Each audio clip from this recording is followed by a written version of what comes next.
Hi students, this is just a little extra practice on the proofs we've been working on, and these will be using potentially all four strategies that we have learned.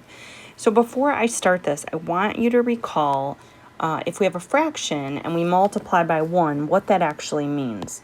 So let's say that I wanted to multiply this by 1, but really I'm going to write 5 divided by 5 because we know any value over itself is 1. When I multiply fractions, the rule is I multiply the numerators and I multiply the denominators.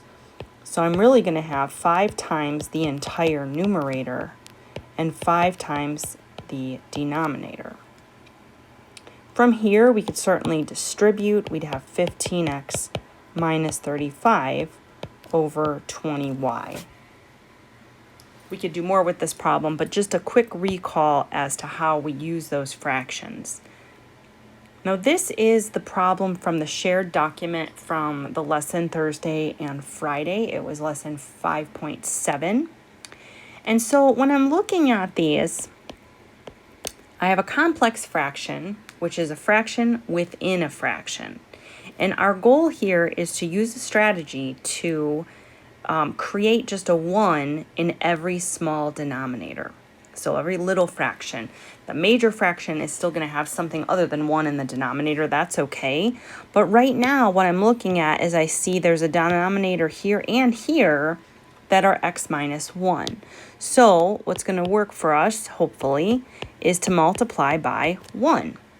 And x minus 1 over itself is, in fact, 1. So here's how we're going to show this. We'll have x minus 1 times the entire numerator. Now remember, this numerator has that small fraction in there as well. And then x minus 1 times the entire denominator. 3x plus 2 over x minus 1 minus 3. Okay, our reasoning here is just that we multiply by 1. Now we're going to go ahead and actually distribute this in to each one of these terms. So the next line is going to look like x minus 1 times 3x plus 2 over x minus 1 plus, and then it's x minus 1 times 2 all over x minus 1 times 3x plus 2 over x minus 1. Oops. And then I'm going to say plus, so I can be consistent, and we'll multiply by negative 3. If you had written a minus there times 3, that's fine too, or negative 3 times x minus 1, no worries there. Okay, so we'll say here we did the distributive property. Now, the next part of this, hopefully we can see we're going to have some canceling that can happen because this is over 1. So that means we have the same factor in the numerator and the denominator. And again, here. This is going to clean things up quite a bit for us. So we'll have 3x plus 2 plus x minus 1 times 2. And notice I'm just doing the canceling in this step. And we're going to go ahead and say our reason is we reduce. So we went ahead and reduced those common factors we're able to cancel. The next step is the distributive property. So I want to go ahead and distribute all over 3x plus 2. We'll have minus 3x plus 3.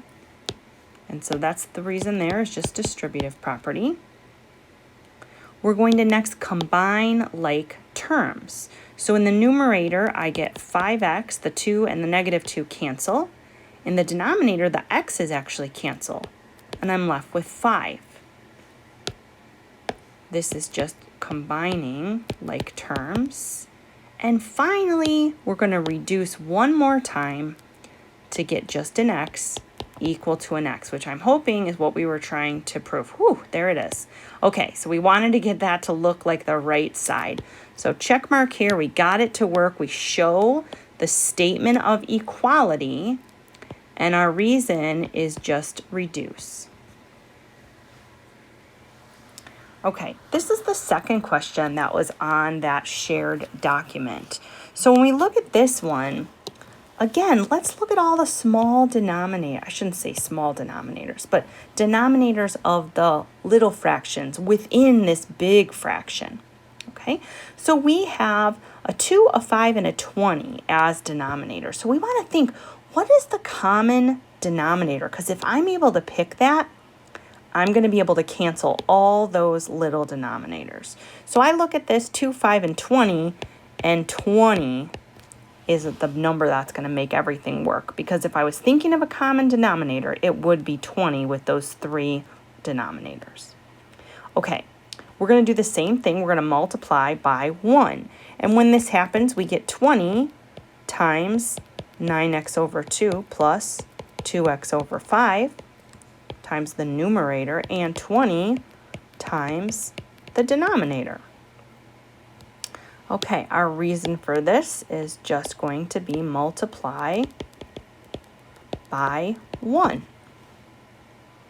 Okay, so from here I am going to go ahead and distribute in the numerator. So 20 times 9x over 2 plus 20 times 2x over 5. And down here I don't need to distribute, so I'm just going to leave this alone for the moment. And my reason here is distributive property. Now hopefully we can see there's some canceling that's allowed to happen. 20 over 20 is 1. 20 over 5 is 4. That's just a 1. And 20 over 2 is 10. So we're going to go ahead and be left with 90x plus 8x over 7x. And the reason is that we were able to reduce. And you know what? I feel like I'm doing 2 things at once here, so I'm going to change this. So the reduce is just going to be 10, yeah, this is better. 10 times 9x plus 4, got to slow down, 4 times 2x over 7x. Okay, now the next step will just be multiply. So now we get the 90x plus 8x over 7x. We're going to combine like terms. 98x over 7x, and then we're able to do some canceling. So we will say reduce, and we get 14, which again is what we were trying to get. We want to keep our eye on the right side here in this case. 14 equals 14. We were able to prove it. Okay, there's some other problems on page 23. There's 4 problems at the bottom. And so I was going to go through at least one of these to show you, a different type of problem using similar strategies. So for this first one, I have a complex fraction on the left and just a simple fraction on the right. So we obviously are going to need to do some work here. So the first thing I'm thinking is, wouldn't it be nice if I could multiply by 1 and cancel out all those denominators from the little fractions?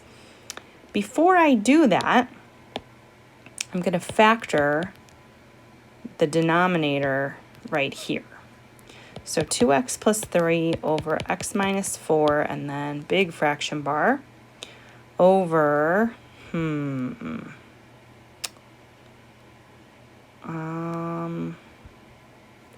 I'm actually going to factor both here and here at the same time. This is 2x minus 3, and you don't have to do this at the same time. I just saw it. It would be the same reason. So I'm trying to give myself a little bang for my buck here so I can do that both at the same time. So this reason is just factor. Again, you could certainly do that in 2 separate steps, and sometimes I do this and it's actually not helpful and I need to multiply it back out. So totally up to you. Now, if I'm looking at the denominators, I have one denominator that's x minus 4, and then I have the other denominator that's x minus 4 times the quantity x plus 4. So a common denominator would be the x minus 4 times x plus 4. That would be super helpful. So let's go ahead and think about that in terms of multiplying by 1. X minus 4 times x plus 4 over x minus 4 times x plus 4. Okay, so let's go ahead and write this out. X minus 4 times x plus 4 times the numerator, 2x plus 3 over x minus 4. Then we have the same x minus 4 times x plus 4 times the denominator, which is a little bigger and messier. That's okay. So we have 2x minus 3 times 2x plus 3 all over x minus 4 times x plus 4. So the reason for this, I'm using all different colors here, is we multiply by 1. Now, this is the part I like because things should fall out quite nicely. I have the x minus 4s, those are both gone. X minus 4, x minus 4, x plus 4, x plus 4. And so now let's see what we're left with. In the numerator, we have x plus 4 times 2x plus 3. In the denominator, we have 2x minus 3 times 2x plus 3. Okay, so my reasoning here is I just reduced, or make ones. A factor over itself is always 1. And now, look what I see again. Okay, so in that case, this is actually the same reason. And so we can say here for the reason, and we just reduce again. And let's hope this is what we were looking for. X plus 4 over 2x minus 3 is what we were trying to prove. So we have that equal to itself. Check mark, we've done the proof.